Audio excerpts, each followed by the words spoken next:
صاحب اسلام آباد سے پوچھتے ہیں کہ مولانا طارق جمیل صاحب کا آج کل ایک کلپ بہت زیادہ وائرل کر رہا ہے اور اس پر بہت زیادہ تنقیدات ہو رہی ہیں، جس میں انہوں نے یہ بتایا ہے کہ یوسف علیہ السلام کا ایک واقعہ بیان کیا کہ ان کو گدھے پہ بٹھا کے گھمایا گیا۔ اس طرح کا واقعہ تو اس پہ بہت زیادہ ان پہ طنز بھی کیا جا رہا ہے، طعنہ بھی دیا جا رہا ہے ان کو، اور برا بھلا بھی کہا جا رہا ہے، اور بعض معتبر علماء کی طرف سے بھی یہ طعنہ ان کو دیا جا رہا ہے۔ تو دیکھیے، یہ جو میں تو اس سوال کا جواب نہیں دے رہا تھا کہ فتنہ کو جتنا اچھالا جائے، جتنا اس پہ بات کی جائے، اس سے فتنہ کم نہیں ہوتا، بڑھتا ہے، لیکن یہ بہت زیادہ یوٹیوب پہ اس کو یعنی کچھ زیادہ ہی اس پہ جو ہے نا نیگیٹو کمنٹس آئے، اور جتنا میرا خیال ہے ان کی غلطی نہیں تھی، اس سے کئی گنا زیادہ شاید ان کو سزا دی گئی ہے۔ تو اس لیے ارادہ ہوا کہ اس بارے میں جواب دے دیا جائے۔ تو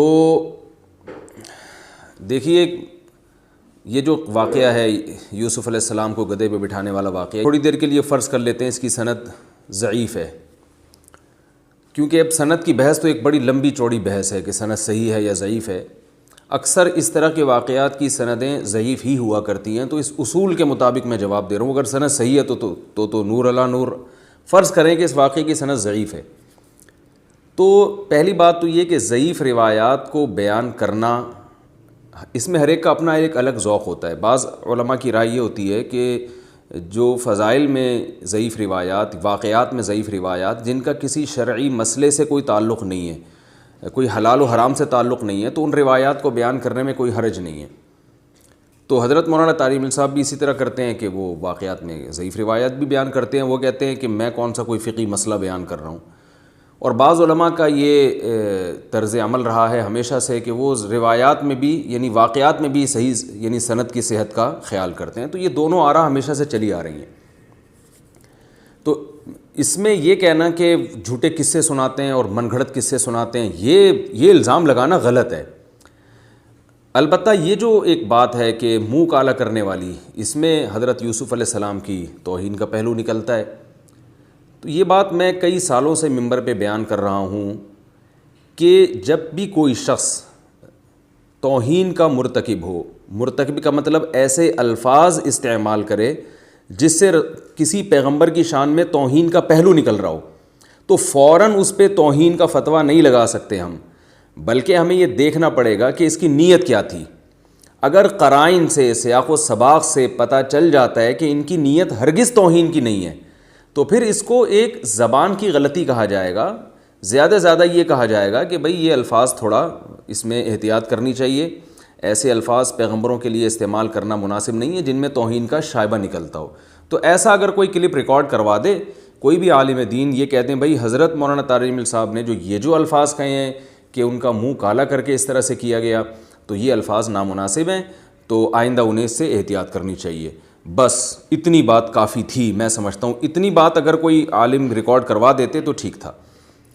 لیکن میں سمجھتا ہوں کہ حضرت کے ساتھ بہت زیادہ زیادتی کی گئی ہے، مولانا طارق جمیل صاحب کے ساتھ۔ ایک شخص کا ماضی دیکھنا پڑتا ہے۔ یہ غلطی جیسے جنید جمشید سے ہوئی تھی، ڈاکٹر ذاکر نائک سے بھی ہوئی تھی کہ رسول اللہ صلی اللہ علیہ وسلم کے لیے انہوں نے مردہ کا لفظ استعمال کر لیا۔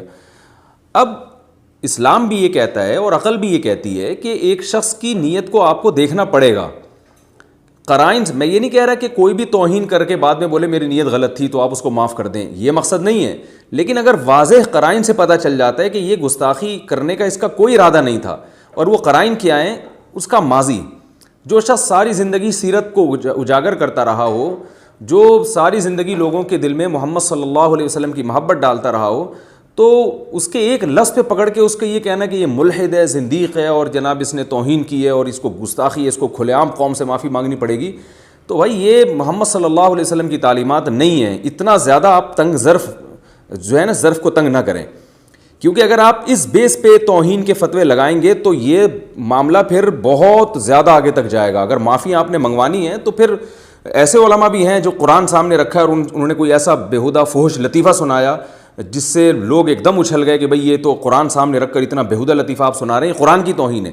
مجھ سے لوگ رابطہ کرتے تھے کہ بھئی یہ تو بہت بڑی قرآن کی توہین کی، اس پہ بیان دے۔ میں نے کہا بھئی جو لطیفہ سنانے والا ہے اس کی نیت قرآن کی توہین کی ہرگز نہیں تھی، ایک چیز کا ان کو خیال نہیں رہا، بے تکلفی میں ایک لطیفہ سنا دیا جو کہ بالکل غلط کیا، نہیں سنانا چاہیے تھا۔ اور اس سے بڑی غلطی یہ کہ کسی نے ریکارڈ کر کے وہ یوٹیوب پہ ڈال دیا، تو یہ غلطی ہے. اور جس سے یہ غلطی ہوئی ہے، جب وہ نیگیٹو کمنٹس دیکھیں گے تو ان کو اپنی غلطی کا خود ہی احساس ہو جائے گا. تو اس کو ایشو بنا کے، کلپ بنا کے، ویڈیو کلپ یا آڈیو کلپ بنا کے علماء کی عزتوں کو اچھالنا، یہ بالکل غلط طریقہ ہے. غلطی ہر ایک سے ہوتی ہے، علماء سے بھی ہو سکتی ہے، عوام سے بھی ہو سکتی ہے، اور ہر ایک کی غلطی پہ سزا کا شریعت نے طریقہ ایک جیسا نہیں رکھا. تو اس میں شخصیت کو دیکھنا پڑتا ہے. تو یہی معاملہ حضرت مولانا طارق جمیل صاحب کے ساتھ ہوا ہے. ان کا ایک واقعہ ہو گیا تو آپ زیادہ یہ بیان کر دیتے، یا لوگ یہ بیان کر دیتے کہ بھئی یہ واقعہ یا تو مستند نہیں ہے، اور ہے تو اس میں منہ کالا کرنے والا جو واقعہ ہے اس میں توہین کا عنصر نکلتا ہے، لہذا ان کو آئندہ احتیاط کرنی چاہیے. تو میں سمجھتا ہوں اتنا کافی تھا، اور یہ اتنا ری ایکشن کافی ہے. لیکن جس طریقے سے ان کو زیر عتاب بنایا جا رہا ہے یہ بالکل غلط ہے، کیونکہ اگر آپ اس طریقے سے علماء کو یعنی طنز کریں گے تو پھر بہت سارے لوگ اس کی زد میں آئیں گے. اور پھر یہ جو باطل لوگ ہیں ان کا تو کام ہی یہی ہے کہ کتابوں سے، عبارتوں سے اور لوگوں کی ریکارڈنگ سے الفاظ کو پکڑ کے ان کے خلاف کیچڑ اچھالنا، ان پر لوگوں کا اعتماد ختم کرنا. حالانکہ وہ قابل اعتماد ہیں، ان کی دینی خدمات ہیں. اگر آپ انہی لوگوں کو، انہی علماء اور ربانیین کو آپ اپنی ڈکشنری سے باہر نکال دیں گے تو پھر بہت بڑا یہ دینی نقصان ہوگا. کوئی بھی بچے گا نہیں، کیونکہ ہر شخص پر انگلیاں اٹھ سکتی ہیں. پھر ہر شخص، ڈاکٹر ذاکر نائک کو بھی آپ کو نکالنا پڑے گا کہ ان سے مردہ کا لفظ کیوں نکلا نبی صلی اللہ علیہ وسلم کے لیے. وہ 100 صفائیاں بیان کریں، لوگ اس کو بھی ماننے کے لیے تیار نہیں ہیں.